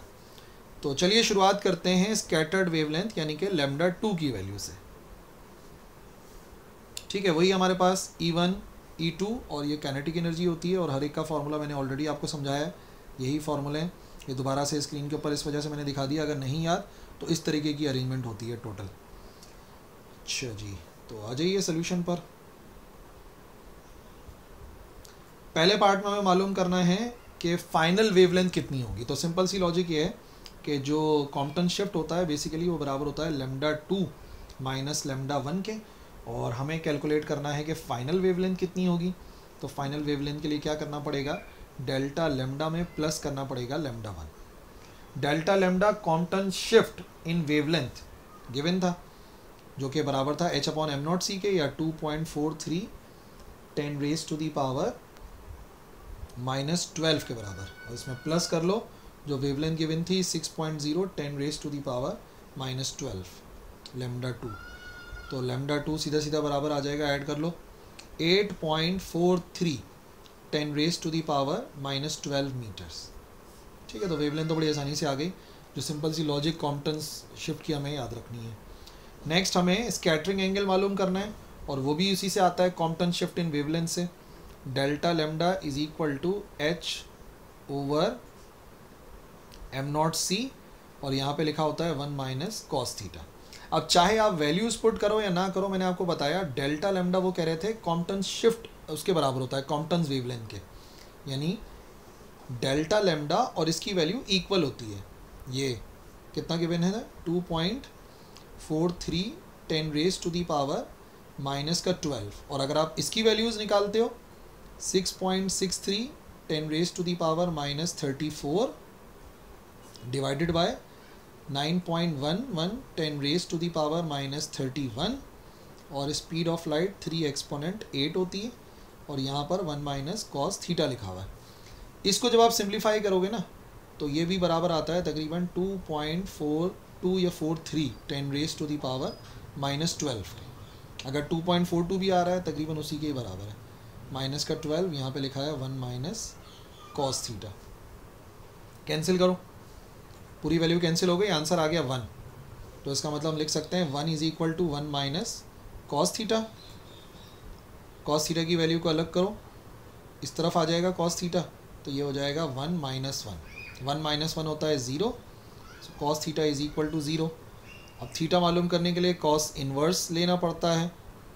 कॉस इन्वर्स 0 एक्चुअली बराबर आता है 90 डिग्रीज के। ये हो गया हमारा सेकेंड आंसर। इसका मतलब अगर एक्स रे स्कैटर हो रही है 90 डिग्री पर, तो कंफर्म है कि इलेक्ट्रॉन स्कैटर होगा लेस देन 90 डिग्री पर। इसको कैलकुलेट नहीं करना, इसको याद रखना कि जो भी आंसर आएगा आपका सेकेंड पार्ट का एक्सरे के स्कैटरिंग का, जो भी आंसर आएगा याद रखना इलेक्ट्रॉन का स्कैटरिंग हमेशा उस एंगल से कम होता है। इसको कैलकुलेट नहीं करना, क्योंकि आपने कोई फार्मूला ऐसा नहीं पढ़ा जिससे कैलकुलेशन होती है, बहुत लेंदी हो जाता है। तो यहाँ पर इतना पूछा ही नहीं गया, और आंसर में भी आप देखो उन्होंने एग्जैक्ट वैल्यू नहीं बताई, बस इतना बता दिया कि लेस देन 90 डिग्रीज है। तो उसकी लॉजिक सिंपल सी यही है कि जो भी आंसर आएगा ना आपका एक्सरे का, इलेक्ट्रॉन का जो स्कैटरिंग है वो उससे कम एंगल पर होती है, तो बस लेस देन लिख के छोड़ सकते हैं। अब आइए इसके चौथे पार्ट पे, काइनेटिक एनर्जी मालूम करनी है स्कैटर्ड इलेक्ट्रॉन की। अब लॉजिक तो वही सिंपल सी है, E1 हमेशा बराबर होता है E2 प्लस काइनेटिक एनर्जी है। तो अगर मुझे E1 पता लग जाए, E2 पता लग जाए, तो रीअरेंज कर लेंगे। अब आप E1 और E2 को अलग से भी मालूम कर सकते हैं, और आप चाहें तो उनको एक साथ पुट करके भी सिंप्लीफाई कर सकते हैं। मतलब ये कि वैल्यूज पुट कर लो, HC over lambda 1, HC over lambda 2, और यहाँ पर आ जाएगी काइनेटिक एनर्जी। अलग से भी निकाल सकते हो, इधर ही पुट कर सकते हो। तो ये हो जाएगा HC over lambda 1 minus HC over lambda 2 is equal to kinetic energy और कॉमन, ताकि एक ही मरतबा HC पुट करना पड़े। तो हो जाएगा 1 ओवर लैम्डा 1 माइनस का 1 over lambda 2 is equal to kinetic energy. ठीक है जी। और अब क्या करें, वैल्यूज पुट कर दें। HC की वैल्यू, H की वैल्यू होती है 6.63 10 raise to the power minus 34, speed of light 3 exponent 8। 1 over lambda 1, lambda 1 कितना था पहले वाला 6.0 10 raise to the power minus 12 minus 1 over lambda 2 हमने निकाला था प्लस करके ना 8.43 10 raise to the power minus 12। ये पूरी वैल्यू बराबर आ रही थी काइनेटिक एनर्जी की। ये ब्रैकेट के बाहर की वैल्यू पहले सिंप्लीफाई कर लो। ये हो जाएगा 1.98 10 raise to the power minus का 25, और ब्रैकेट के अंदर की वैल्यू को सिंप्लीफाई कर लो। ये आ जाएगा हमारे पास 4.8 10 raise to the power 10 raise to the power 10, ठीक है, is equal to kinetic energy. बस फिर इनको मल्टीप्लाई कर लो आपस में, तो आंसर आ जाएगा हमारे पास kinetic energy is equal to 9.5 10 raise to the power minus का 15 जूल आ जाएगा। लेकिन क्वेश्चन के अंदर मेंशन था कि आपको आंसर इलेक्ट्रॉन वोल्ट में देना है, तो बेटर ये है कि आप आंसर इलेक्ट्रॉन वोल्ट में दो बच्चों। जूल से इलेक्ट्रॉन वोल्ट में जाने के लिए इलेक्ट्रॉन वोल्ट की वैल्यू से डिवाइड करना पड़ता है, तो हम करेंगे इसको डिवाइड। इलेक्ट्रॉन वोल्ट की वैल्यू होती है 1.6 एक्सपोनेंट माइनस 19 के बराबर। सो ये आंसर आ जाएगा हमारे पास 5.93 10 raise to the power 4 electron volt. आप चाहें तो आप इसको 59.3 किलो इलेक्ट्रॉन वोल्ट लिख सकते हैं, बट बुक में उन्होंने कन्वर्ट नहीं किया हुआ था, तो मैंने भी यहीं तक ही छोड़ दिया। पर अगर कन्वर्ट कर लोगे तो भी सही है, गलत तो नहीं कहलाएगा। ठीक है जी, अगले सवाल पे चलें। Question number 10 D Broly hypothesis से रिलेटेड है, और आप देख लो सामने डी ब्रॉली लिखा हुआ नजर आ जाएगा सवाल में, तो फौरन पहचान जाओगे कि अच्छा भाई बात तो डी ब्रॉली की हो रही है। तो find the D Broly wavelength of an electron. एक इलेक्ट्रॉन है जिसकी हमें डी ब्रॉली वेवलेंथ मालूम करनी है, और जो हमें मालूम करनी है इलेक्ट्रॉन की, वो ग्राउंड स्टेट ऑफ हाइड्रोजन में मौजूद है। ग्राउंड स्टेट यानी कि फर्स्ट ऑर्बिट के अंदर मौजूद है। ठीक है, अब ये थोड़ा सा आपको लॉजिक समझनी पड़ेगी, और इस चैप्टर में जो 25, हालांकि ये चैप्टर नंबर 25 है, और जो फार्मूला हम यूज़ करने वाले हैं वो एक्चुअली यूनिट नंबर 26 में डिस्कस होता है। बट जाहिर सी बात है पढ़ना तो है ना आपने वाला चैप्टर भी, तो इंशाल्लाह अभी फ़िलहाल उस फार्मूले को यूज़ कर लेते हैं फिर जो लेक्चर हैं यूनिट 26 के, वहाँ से आप समझ जाएंगे। तो मालूम कौन सी करनी है? डी ब्रॉली वेवलेंथ मालूम करनी है। डी ब्रॉली की वेवलेंथ है, उसको भी लैम्डा से ही जाहिर करते हैं। लैम्डा हमें कैलकुलेट करना है, और बात हो रही है एक इलेक्ट्रॉन की जो कि मौजूद है हाइड्रोजन के फर्स्ट ऑर्बिट के अंदर।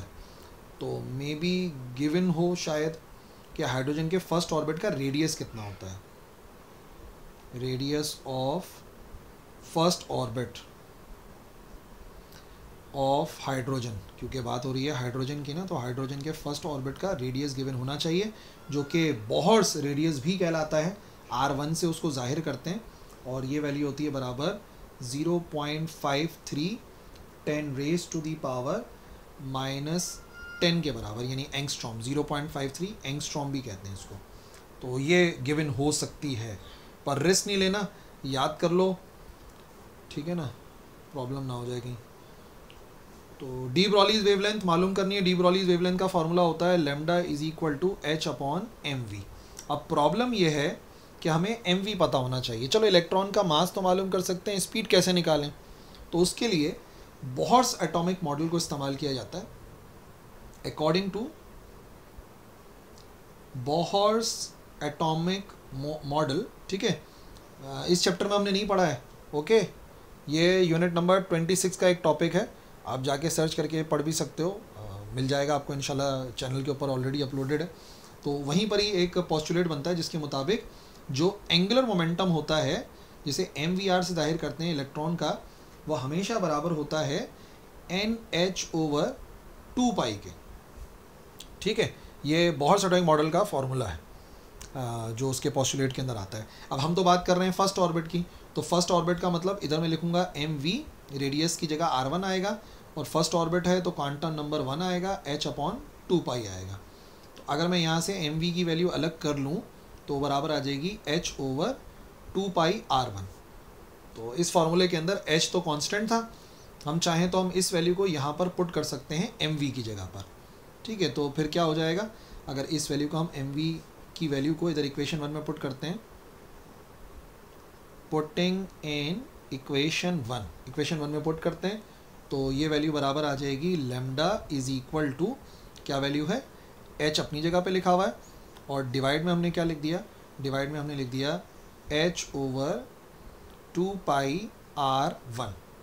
अभी क्या करना है, अभी ये करना है कि आप इसको पलट दें, डिवाइड से मल्टीप्लाई में लेके जाएं, तो आपको नज़र आ जाएगा कि 2πr1 ऊपर जाएगा, तो लैम्डा बराबर आ जाएगा h/2πr1, और इधर वाला जो h है वो हो जाएगा डिवाइड, ठीक है। 2πr1 ऊपर चला गया,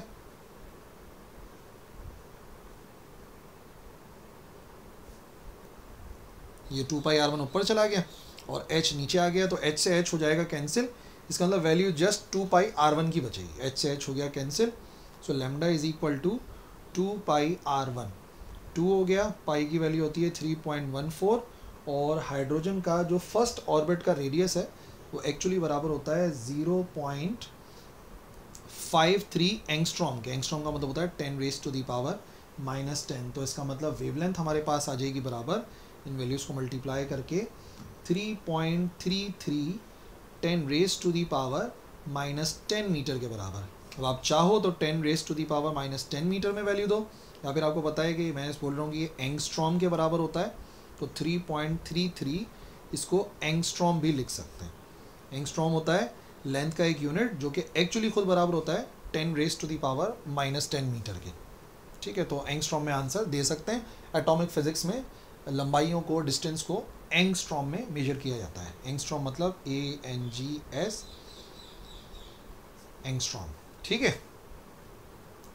अगले सवाल पर आइए, क्वेश्चन नंबर 11 लास्ट है, और ये मिनिमम अनसर्टेनिटीज। अब जैसे ही आपने पढ़ा अनसर्टेनिटी, तो अनसर्टेनिटी प्रिंसिपल ही है, उसी टॉपिक का न्यूमेरिकल है ये।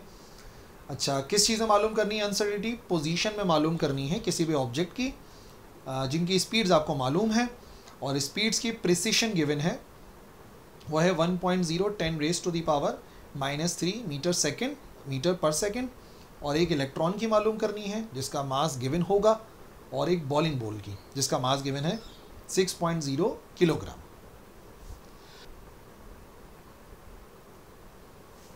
ओके, फिर डेटा बना लेते हैं। दो पार्ट हैं बेसिकली इसके ना, ए बी करके ना दो पार्ट है। तो पहले हमें मालूम करनी है uncertainties in the position. Delta x से जाहिर करते हैं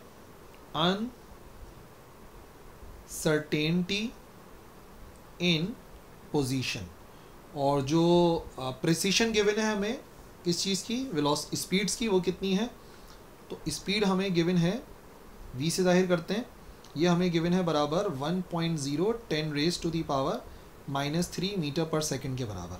ठीक है, इसको आप डेल्टा v से जाहिर कर सकते हैं, फिलहाल v से भी जाहिर कर लो। पहले पार्ट में बात हो रही है इलेक्ट्रॉन की, तो मास ऑफ इलेक्ट्रॉन जो कि actually rest mass of electron होता है, m से जाहिर कर देते हैं just 9.11 10 raise to the power -31 kilogram.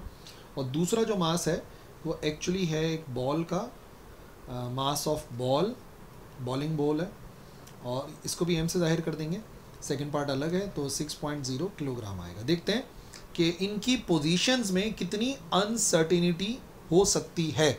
अगर हम इनकी स्पीड्स को एक्यूरेटली मालूम कर लें तो इनकी जो पोजीशन की अनसर्टिनिटी है वो कितनी हो जाएगी, ये हमें मालूम करनी है।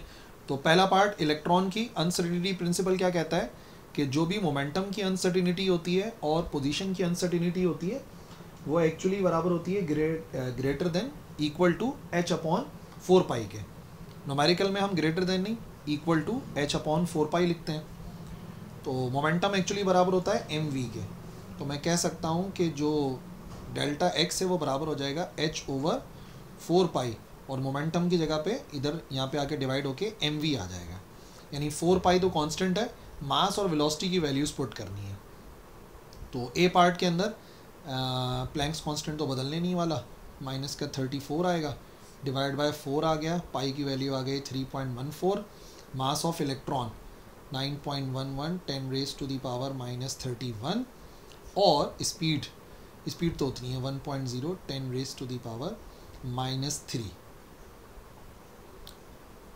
ओके, तो ये आंसर आएगा बराबर हमारे पास 5.8 10 raise to the power -2 metres के बराबर, और -2 का मतलब होता है सेंटी, तो इसका मतलब लिख सकते हैं जो पोजीशन में आने वाला एरर है वो बराबर आएगा 5.8 सेंटीमीटर्स के।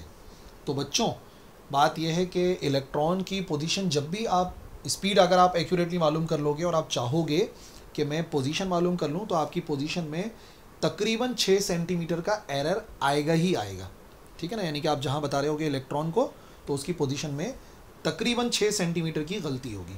अब एक बॉलिंग बॉल को अगर आप देखते हो कि भाई वो कहाँ पर है, उसकी स्पीड इतनी है, तो देखते हैं कि उसकी पोजीशन में कितनी अनसर्टिनिटी आएगी। पहले ही बता दूं, जो बड़े ऑब्जेक्ट्स होते हैं ना, उनकी पोजीशन तो हम सही तरीके से तकरीबन डिटरमाइन कर ही लेते हैं, तो जो अनसर्टिनिटी आएगी वो ना होने के बराबर होनी चाहिए। फॉर्मूला वही है, डेल्टा एक्स बराबर है h/4 पाई mv के, Planck's constant 6.63 10 raise to the power -34, 4 pi की value 3.14, mass of bowling ball 6.0 था, और स्पीड वही है 1.0 10 रेज टू दी पावर -3 के बराबर। तो ये आंसर आएगा बराबर 8.53 10 raise to the power -33 metres. देख लो, ये तो ना होने के बराबर का एरर है।